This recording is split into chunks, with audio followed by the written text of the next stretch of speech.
സ്ത്രീകൾക്കെതിരായ കുറ്റകൃത്യങ്ങൾ മാപ്പർഹിക്കാത്ത പാപമാണ്. അതിനെ അങ്ങനെ തന്നെ കൈകാര്യം ചെയ്യണം. കൊൽക്കത്തയിലെ PG ട്രെയിനി ഡോക്ടർ ബലാത്സംഗത്തിനിരയെ കൊല്ലപ്പെട്ട പശ്ചാത്തലത്തിൽ പ്രധാനമന്ത്രി നരേന്ദ്രമോദി നടത്തിയ പ്രസംഗമാണിത്. പക്ഷേ ഈ കരുതൽ രാജ്യത്തെ എല്ലാ സ്ത്രീകൾക്കും അവകാശപ്പെട്ടതല്ലേ? കേന്ദ്ര മണിപ്പൂർ സർക്കാരുകൾ പുരട്ടാതെ പോയ മുറിവെണ്ണ കൊൽക്കത്തയ്ക്കും റഷ്യയ്ക്കും യുക്രൈനും എന്ന പോലെ മണിപ്പൂരിനും അവകാശപ്പെട്ടതായിരുന്നു. 16 മാസങ്ങൾ കഴിഞ്ഞിട്ടും സമ്മർദ്ദങ്ങൾക്ക് വഴങ്ങി നടത്തിയ ചില പരാമർശങ്ങൾ ഒഴിച്ചാൽ പ്രധാനമന്ത്രിയുടെ പ്രസംഗങ്ങളിൽ പോലും മണിപ്പൂർ ഗൗരവമുള്ളൊരു വിഷയമല്ല.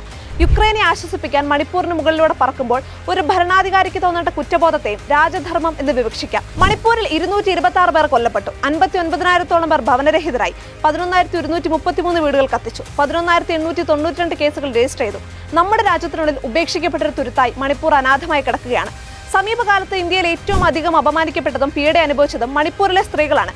രാജ്യത്തിനകത്തും പുറത്തുമുള്ള പീഡ അനുഭവിച്ച സ്ത്രീകളെയും പുരുഷന്മാരെയും ആശ്വസിപ്പിക്കാൻ പ്രധാനമന്ത്രി തുനിയുന്നത് അഭിമാനകരമാണ്. പക്ഷെ മണിപ്പൂരിലെ സ്ത്രീ പുരുഷന്മാരുടെ കാര്യമോ?